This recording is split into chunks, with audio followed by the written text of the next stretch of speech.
بھی انہوں نے کوشچن بھیجا مجھے 829 کے اندر 30 کا.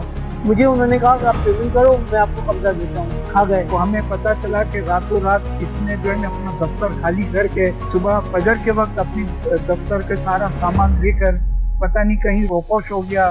تقریباً جو ہے 8 سے 9 مہینے یہ بھاگا رہا. تو ہم سارے گروپ کے لوگ جو ہے نا ہم نے کوئی دروازہ نہیں چھوڑا. گورنر آفس بھی گئے اور اس کے آئی جی کے پاس بھی گئے اور ایس ایس پی جو ہے ہم لوگ انویسٹیگیشن ان کے پاس بھی گئے. 2016 میں جب میری انسٹالمنٹ 90 لاکھ روپے کمپلیٹ ہو گئی تو عبدالعزیز وہ میرا گھر 2 دن پہلے کسی اور کو بیچ کر فرار ہو. میں آج بھی کرائے کے گھر پر ہوں اور روڈ پر آ گئے ہم. اس کے پیچھے ہم لوگ نیب میں جو بھی عثمان بھائی گئے ہر جگہ ہم لوگ گئے لیکن نہ تو وہ ہمیں ملتا ہے اور نہ ہی بس یہ ہے کہ ہم یہ چاہتے ہیں کہ اس کو گرفتار کیا جائے. میں ایک بہت غریب آدمی 2017 سے اب تک میں کرائے کے گھر پر رول گیا ہوں. میرے ساتھ میری فیملی ہے. یا تو مجھے وہ گھر دلایا جائے یا اس حساب سے جو آج کے دور میں میرے پیسے کی رقم بنتی ہے مجھے وہ دلایا جائے. میرا مطالبہ یہی ہے کہ آپ لوگ سیاسی اثر اس کو استعمال کرتے ہوئے اس کو اریسٹ کروائیں اور اس کو جو ہے وہ کورٹ میں افیئر کروائیں تاکہ ہم لوگ کی جو ہے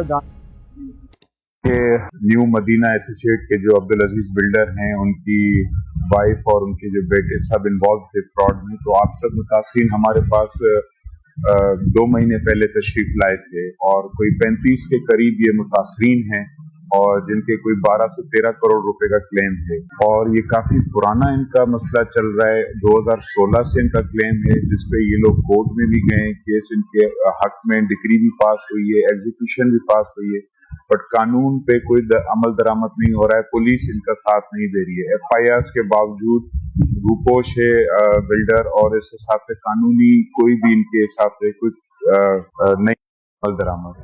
آپ متاثرین جو المدینہ ایسوسیٹ کے عبدالعزیز شکار ہوئے اور جیسے کہ شاہزیب ایڈوکیٹ صاحب نے کہا ہماری لیگل ٹیم کو دیکھ رہے ہیں. تو دیکھیں میں بنیادی طور پہ 2 باتیں آپ سے کرنا چاہ رہا ہوں. اس کی 2-3 جہتیں ہیں.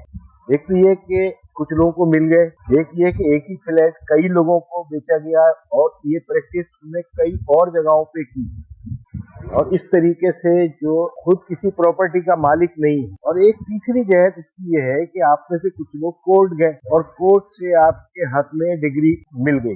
نیب میں آپ گئے, بدقسمتی سے قانون تبدیل ہوا کہ اب چونکہ اتنے کیسز آ رہے ہیں, ان کی ٹیم کم پڑ رہی تھی یا کیا ہو رہا تھا تو انہوں نے اس کے اماؤنٹ کو بڑھا دیا جس کی وجہ سے آپ کا جو 12-13 کروڑ روپے کا کلیم ہے وہ اس کی دائرہ اختیار سے نکل گیا.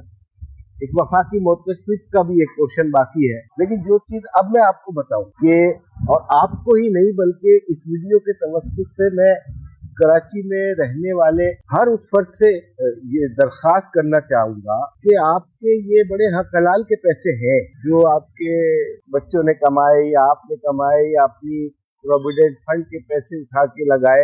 یہ پریکٹس عام ہے لیکن بدقسمتی سیاسی افراد کی بھی ہے, بااثر ڈیرہ شاہی کی بھی ہے کہ ان کی سرپرستی میں کراچی کے اندر کے رہنے والوں کو ایک تر نوالا سمجھ لیا گیا کہ یہ پیسے بنانے کی مشین ہے.